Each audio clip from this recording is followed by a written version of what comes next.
ሰላም ጤና ይስጥልን ክቡራትና ክቡራን አድማጭ ተመልካቾቻችን ከጽናት ሚዲያም የረፋዱን ዘገባዎች አሰናድተን ቀርበናል። ወቅታዊና ትኩረትን የሚሹ ሀገራዊ ጉዳዮችን ወደ እናንተ ልናደርስ ተዘጋጅተናል። በተለይም በጎጃም በወለጋና በደቡብ ጎንደር አካባቢዎች የተፈጸሙ የሰብአዊ መብት ጥሰቶችን፣ የዜጎችን እንግልትና የትግል እንቅስቃሴዎችንና የፋኖና ህዝባዊ ውይይቶችን ያካተቱ ዘገባዎችን ይዘን ቀርበናል። እስከ ዝግጅታችን ፍጻሜም አብራችሁን ቆዩም።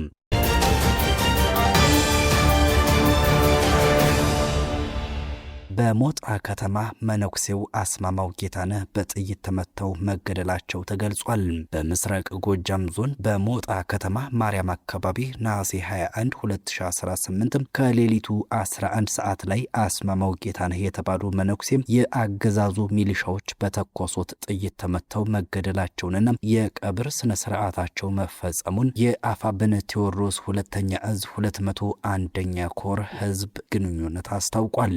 ኮሩ እንደገለጸው ድርጊቱ በንጹሃንና በሃይማኖት አባቶች ላይ የሚፈጸም ጥቃት አካል መሆኑን በመጥቀስም የማህበረሰቡን አባቶች በማሳጣት ህዝቡን እርስ በእርስ ለማጋጨት የሚሸረቡ ሴራዎችን በአንድነት እንዲያከሽፉም ጥሪ አቅርቧል። ይህ በእንዲህ እንዳለ በጽድ ማርያም፣ ታላቅ አምባና ጃማ ከተሞች የአገዛዙ ኃይሎች ጥቃት ማድረሳቸውን የ34ኛ ክፍለ ጦር አስታውቋል። የመንግስት ሰራዊት በ34ኛ ክፍለ ጦር የአፋብን ፋኖች ላይ ጥቃት ለማድረስና የዘርፊያ ተግባር ለመፈጸም ያደረገው እንቅስቃሴ መመከቱን የአፋብን ቴዎድሮስ ሁለተኛ እዝ 206ኛ ኮር 34ኛ ክፍለ ጦር ህዝብ ግንኙነት አስታውቋል።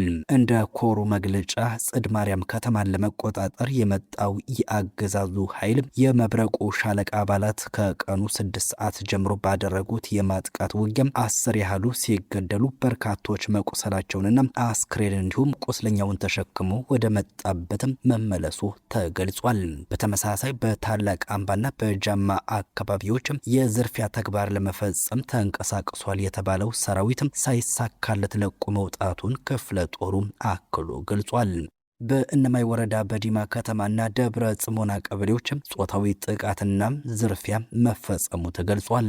በምስራቅ ጎጃም በእነማይ ወረዳ ዲማ ከተማና ደብረ ጽሞና ከተሞች የመንግስት ኃይሎች በንጹሃን ነዋሪዎች ላይ ከፍተኛ ውድመት፣ የንብረት ዝርፊያና ጾታዊ ጥቃት ማድረሳቸውን የአፋብን ቴዎድሮስ እዝ 201ኛ ኮር 64ኛ ክፍለ ጦር ህዝብ ግንኙነት ክፍል አስታውቋል። እንደ ክፍለ ጦሩ ገለጻ በኮሎኔል ጸጋዬ የሚመራው ኃይል በዲማ ከተማና ደብረ ጽሞና ቀበሌ 4 ሴቶች ላይ የጾታዊ ጥቃት መፈጸሙ ታውቋል። በተጨማሪም የጥንታዊው የዲማ ቅዱስ ጊዮርጊስ ገዳምና የአካባቢውን ቤተክርስቲያን ምሽግ በማድረግ የቅዳሴና የሃይማኖት አገልግሎት እንዲቋረጥ መደረጉ፣ በገዳሙ የሚገኙ መነኮሳት መቁሰላቸውና መንገላታታቸው ተገልጿል።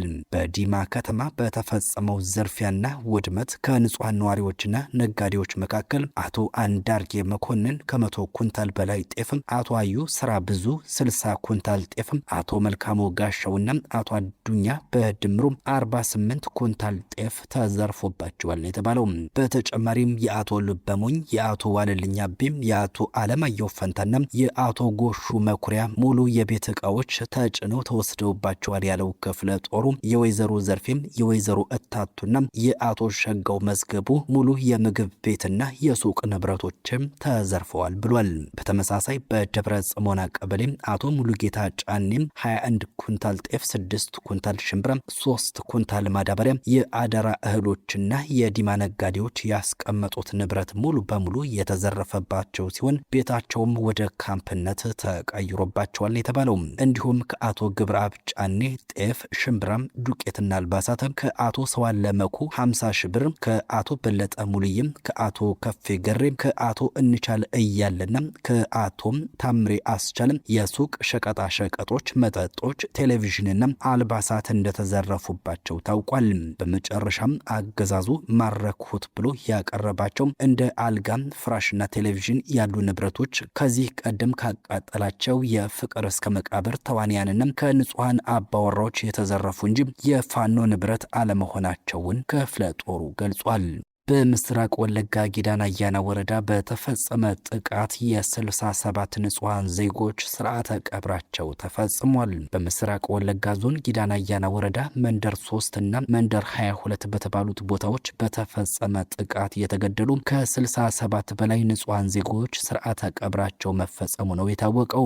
በመንደር 3 የ27 ንጹሃን ስርዓተ ቀብር የተፈጸመ ሲሆን ጥቃቱ በመቀጠሉ ምክንያት የሌሎችን አስክሬን ማንሳት አልተቻለም ተብሏል። በተመሳሳይ በመንደር 22 ነሐሴ 19 17 ንጹሃን እንዲሁም ነሐሴ 20 እና ነሐሴ 21 ደግሞ የ23 ንጹሃን ዜጎችም ስርዓተ ቀብራቸው ተፈጽሟል። ከተገደሉት መካከል የ85 ዓመት አዛውንቱ አባየለ አረጋና ባለቤታቸው እማሆይ እስከዳር ገለው በስለታማ መሳሪያ መገደላቸው ተጠቅሷል። በወረዳው ፈንደቃ ቀበሌ አንዶዴ ዲቹም ሻሾበር ከተማና ሌሎች አካባቢዎች ጥቃቱ ተባብሶ መቀጠሉ የተገለጸ ሲሆን እስካሁን ባለው መረጃም ወደ 200 የሚደርሱ የአማራ ተወላጆች መገደላቸውን ምንጮች አክለው ገልጸዋል። ጥቃቱ በመከላከያ ሰራዊት፣ በኦሮሚያ ክልል ልዩ ኃይል፣ በገዳ ኮማንዶ፣ ጋቸና ሲርናና ረጴ ሎላ ሚሊሻ ኃይሎች በቅንጅት የተፈጸመ ነው ተብሏል። በእብናት ወረዳ ገላ ማጠቢያ ከተማ በአፋብን በላይ ዘለቀ ሶስተኛ እዝ አመራሮችንም በህዝቡ መካከል ውይይት ተካሂዷል። በደቡብ ጎንደር ዞን በእብናት ወረዳ ገላ ማጠቢያ ከተማ የአፋብን በላይ ዘለቀ ሶስተኛ እዝ የ204ኛ አስቻለው ደሴ ኮር ከፍተኛ አመራሮችም ከከተማው ነዋሪዎችና ከማህበረሰቡ ተወካዮች ጋር በወቅታዊ ሁኔታዎች ዙሪያ ውይይት ማካሄዳቸውን የእዙ ህዝብ ግንኙነት መምሪያ አስታውቋል። በመድረኩ ላይ የእዙ ዋና ሰብሳቢ አርበኛ ዮሐንስ ንጉሱ፣ ተቀዳሚ ምክትል ሰብሳቢ አርበኛ ሰለሞን አጣነው፣ የዘመቻ መምሪያ ኃላፊ ጀነራል ተሾመ አበባውና ሌሎችም የኮርና ክፍለ ጦር አመራሮች ተገኝተዋል። በውይይቱ ወቅት የአደረጃጀትና የአንድነት ቁመና፣ የቀጣይ ፖለቲካዊና ወታደራዊ ዘመቻዎች እንዲሁም የደጀንነት አሰላለፍ የተገመገመ ሲሆን የተሳተፉት የሀገር ሽማግሌዎችና የሃይማኖት አባቶች የጎንደር ፋኖ ወደ አንድነት መምጣቱ ደስታ እንደፈጠረላቸው ገልጸዋል። አክለውም የጋራ ህዝብ መፍጠር የተቀናጀ እርምጃ መውሰድ እንደሚገባና ህዝቡንም በቅንነት ማገልገል እንደሚገባ አስገንዝበዋል። የእዙ አመራሮች በበኩላቸው የታዩ ክፍተቶችን በማረም ከህዝቡ ጋር በቅንጅት ለመስራት ዝግጁ መሆናቸውን አረጋግጠው የማህበረሰቡ የደጀንነትና የሎጂስቲክስ ድጋፍ ተጠናክሮ እንዲቀጥል ጥሪ አቅርበዋል። ወደ ዓለም አቀፍ ጉዳዮች አልፋለሁ። አሜሪካና እስራኤል በኢራን ላይ ወታደራዊ ዘመቻ ከጀመሩ 6 ወራት በኋላ አጭር ይሆናል ተብሎ የተጠበቀው ጦርነት መጨረሻው ግልጽ ያልሆነና የተራዘመ ግጭት ሆኗል ተብሏል። የካቲት 21 2018 ዓ.ም እስራኤልና አሜሪካ ጦርነቱን የጀመሩት የኢራን ከፍተኛ ባለስልጣናትን እንዲሁም ቁልፍ የአመራርና ወታደራዊ ማዕከላትን ኢላማ በማድረግ ነበር። በመጀመሪያው ዕለት ኢራን ላይ በተፈጸመው የተቀናጀም የአውሮፕላንና የሚሳኤል ጥቃት የእስላማዊቷን አብዮታዊ ሪፐብሊክ መንግስት የበላይ መሪ አያቶላህ አሊ ሐሜኒንና ሌሎችንም ከፍተኛ ባለስልጣናት ገድሏል። ይህንን ተከትሎም ለወራት በህዝባዊ ተቃውሞ ሲናጥ የነበረው የኢራን መንግስት እንዳበቃለት በስፋት የተነገረለት ቢሆንም እጇን ያልሰጠችው ኢራን የአጸፋ ምላሽ መስጠት የጀመረችው ወዲያውኑ ነበረ። ለዘመናት የገነባቻቸው ዘመናዊ የረዥም ርቀት የጦር መሳሪያዎቿን በመጠቀም በእስራኤልና በዙሪያዋ ባሉ የአሜሪካ አጋር ሀገራት ላይ የሚሳኤልና የድሮን ጥቃቶችን ለቀናት አዝንባለች። የአሜሪካው ፕሬዝዳንት ከኢራን ጋር የሚካሄደው ጦርነት ከሳምንታት የማያልፍ አጭር ጦርነት እንደሆነና ኢራን በቶሎ እጅ እንድትሰጥ በመጠየቅ ሰራዊታቸው ለድል መቃረቡን አሳውቀው ነበረ። ነገር ግን በጦርነትና በድርድር ሳትበገር የቆየችው ኢራን የሆርሙዝ ወሽመጥን በመዝጋት በአሜሪካና በአካባቢው ሀገራት እንዲሁም በዓለም ምጣኔ ሀብት ላይ ከባድ ተጽዕኖን ማሳደር ችላለች። የፕሬዝዳንት ዶናልድ ትራምፕ በጦርነቱ የያዙት ዋነኛ ግብ ኢራን ኒውክሌር መሳሪያ ለማምረት የሚያስችል አቅም እንዳይኖራት ማድረግ ነው። ኢራን ከጅምሩ ይህንን አይነቱን መሳሪያ የመታጠቅ እቅድ እንደሌላት ስትገልጽ ቆይታለች። የኢራንን የኒውክሌር መሳሪያ የማምረት አቅም ለማስቀረት በሚል የተጀመረው ይህ ጦርነት በመጀመሪያዎቹ ሳምንታት ብቻ ብቻም በቴህራን ወታደራዊ አቅም ላይ ከፍተኛ ጉዳትን አድርሷል። አሜሪካና እስራኤል በመቀናጀት በፈጸሙት ጥቃት የቴህራንን የሚሳኤል ተቋማት፣ የአየር መከላከያ ስርዓቶች፣ የመከላከያ ተቋማትና የመከላከያ ኢንዱስትሪዎችን መጥተዋል። የኢራን መደበኛም ወታደራዊ ተቋማት ከፍተኛ ኪሳራ ደርሶባቸዋል። የአየርና የባህር ኃይሏም እንዳያንሰራራ ተደርጎ ተመቷል። ቴህራን ሚሳኤሎቿንና ድሮኖቿን ደብቃ መቆየት ትችላለች። ኢራን እነዚህን መሳሪያዎቿን በመጠቀም በቀጠናው የሚገኙ የአሜሪካ ጦር ሰፈሮች እንዲሁም አጋር አገሮች ላይ የአጸፋ ምላሽን ሰጥታለች። እነዚህ ጥቃቶችም የኢራን ወታደራዊ መሰረተ ልማቶች መውደማቸው የተራዘመ ጦርነትን ከመቀስቀስ እንደማያቆማት ያሳየ ሆነ።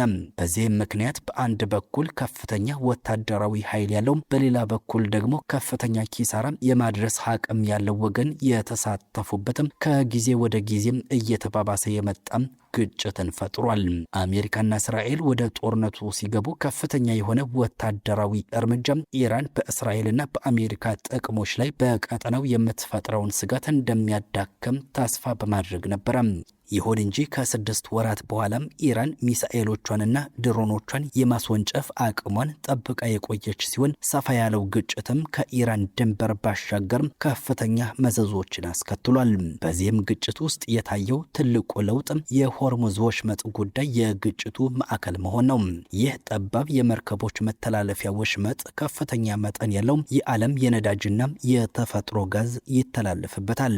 የዓለም 20 በመቶ የሚሆነው የኢነርጂ አቅርቦት የሚጓጓዝበት ይህ መስመር የአሜሪካና ኢራን የጦርነት ማዕከል የሆነው ግጭቱ በተጀመረ በጥቂት ቀናት ውስጥ ነው። ቴህራን አሜሪካና እስራኤል ለከፈቱባት ጦርነት አጸፋም ወሽመጡን ሙሉ በሙሉ በመዝጋት በዓለም የነዳጅና የሸቀጦች ዋጋ ላይ ከፍተኛ ጭማሪ ታይቷል።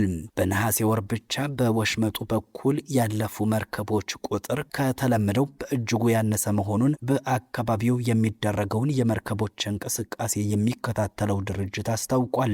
ነሐሴ 22 2018 ኢራንና ኦማን በሆርሙዝ የባህር ወሽመጥ በኩል የሚያልፉ መርከቦችን አስተዳደር በተመለከተ መነጋገር ጀምረዋል። ይህም የመርከብ እንቅስቃሴ ዳግም ሊጀምር ይችላል የሚል ተስፋን ፈጥሯል። ድርድሩ ኢራንና ኦማን በጋራ የሚያስተዳድሩት በባህር ሰላጤ ውስጥ አዲስ የመተላለፊያ መስመር መክፈት ላይ ያተኮረ ነበረ። ነገር ግን ስምምነቱ ሊፈረም ይችላል የሚል ተስፋ እየጨመረ በመጣበት ጊዜ ኢራን ወሳኝ የሆነውን የባህር መስመር እንደገና ከመከፈቱ በፊት አሜሪካ ማሟላት አለባት ያለቻቸውን 6 ቅድመ ሁኔታዎችን ዘርዝራለች። ኳታር በበኩሏም ከፓኪስታን ጋር በመሆን ቴህራንና ዋሽንግተን መግባባት ላይ እንዲደርሱ ማሸማገል ጀምራለች። ነገር ግን የነዳጅ መተላለፊያው መዘጋት ያስከተለው ውስብስብ ጫና ከመካከለኛው ምስራቅ ያለፈ ጉዳይ ሆኗል። ሮይተርስ የዓለም ግማሽ የነዳጅ ምርት የሚገኘው አሁን በግጭቱ ከተጎዱት አገራት መሆኑን ሲዘግብ በጦርነቱ 10 በመቶ የሚሆነው የዓለም ነዳጅ ማጣሪያ አቅም ከአገልግሎት ውጭ ተደርጓል ብሏል። በዋጋ ግሽፈትና በከፍተኛ የነዳጅ ዋጋ የተጎዱ መንግስታት የወሽመጡ መዘጋትም ከፍተኛ የምጣኔ ሀብት ፈተናና የደህንነት ቀውስ ደቅኖባቸዋል። ጦርነቱን ለማቆም በርካታም ዲፕሎማሲያዊ ጥረቶች ተደርገዋል። ፓኪስታን በተናጠል ሁለቱን ተፋላሚ ወገኖች ለማስማማት ካደረገችው ጥረት ባሻገር ከኳታር ጋር በመሆን በሰኔ ወር ጦርነቱን በተኩስ አቁም ጋብ ለማድረግ ያስችላል የተባለ የመግባቢያ ስምምነት እንዲፈራረሙ ማድረግ ተችሎ ነበረ። ነገር ግን በኢራን የኒኩሌር ፕሮግራም በማዕቀቦች መነሳትና በሆርሙዝ ወሽመጥ ላይ ስለሚኖር ቋሚ ቁጥጥር መግባባት ባለመቻሉ ስምምነቱ ፈርሷል። በሁለቱ ሀገራት መካከል ዳግም ያገረሸው ግጭት ኳታር፣ ፓኪስታንና ኦማን የዲፕሎማሲያዊ ጥረታቸውን እንዲያጠናክሩ አድርጓቸዋል። ጥረታቸው ግን ዋሽንግተንም ሆነ ቴህራንን ከግጭቱ ለማውጣት የሚያስችል የመፍትሄ ሀሳብ ላይ መድረስ አለመቻላቸውን እንደሚያሳይ ቀጠናውን የሚከታተሉ ተንታኞች ይናገራሉ። ስምምነት አለመደረሱ በቀጠናው ዳግም ጦርነት ሊቀሰቀስ ይችላል በሚል ስጋት ውስጥ እንዲቆይ አድርጓል። ለ6 ወር የተካሄደው ጦርነት ቴህራን ላይ ያደረሰው ምጣኔ ሀብታዊ ኪሳራ ከባድ እንደሆነም ይነገራል። ወታደራዊ ጥቃቶቹ ወሳኝ የሆኑ የሀገሪቱ መሰረተ ልማቶች የወደሙ ሲሆን ማዕቀቦችና በነዳጅ ኤክስፖርት ላይ የተጣሉ ገደቦች ደግሞ ቀድሞውኑ አሁንም ችግር ላይ የነበረውን ምጣኔ ሀብት ላይ ተጨማሪ ጫና ፈጥሮበታል። አሜሪካም ከ27 እስከ 100 ቢሊዮን ዶላር በላይ ሊሆን እንደሚችል የሚገመት የኢራን ሀብት ለዓመታት እንዳይንቀሳቀስ አግዳ ቆይታለች። ሀብቱ የሚገኘው በአንድ ማንቀሳቀስ በሚቻል አካውንት ውስጥ አይደለም። የኢራን ሀብት ሲባል የነዳጅ ሽያጭ ገቢዎችን እንዲሁም የነዳጅ የጋዝና የኤሌክትሪክ ኤክስፖርት ገንዘብን ያካትታል። የኢራን መገበያያ ገንዘብ አቅሙ የተዳከመ ሲሆን በመሰረታዊ ሸቀጦች ላይ ታላቅ የዋጋ ጭማሪ ታይቷል። እንዲሁም የነዳጅ እጥረት አሳሳቢ የሆነ መጥቷል። ለአሜሪካ የሆርሙዝ ወሽመጥ እንደገና መከፈትና ኢራን የኒኩሌር አቅሟን እንዳትገነባ መከላከል ቅድሚያ የምትሰጠው ጉዳይ ሆኗል። ይሁን እንጂ ወደ ሙሉ ወታደራዊ ግጭት ሳይመለሱም እነዚህን ግቦች ማሳካት አሁን አስቸጋሪ እንደሆነ ቀጥሏል። ክቡራትና ክቡራን አድማጭ ተመልካቾቻችን የሰዓቱ ዘገባዎቻችን የተከታተላችኋቸውን ይመስሉ ነበር። እስከ ዝግጅታችን ፍጻሜ አብራችሁን ስለዘለቃችሁ ምስጋናችን ልባዊ ነው። በሰላም ዋሉ።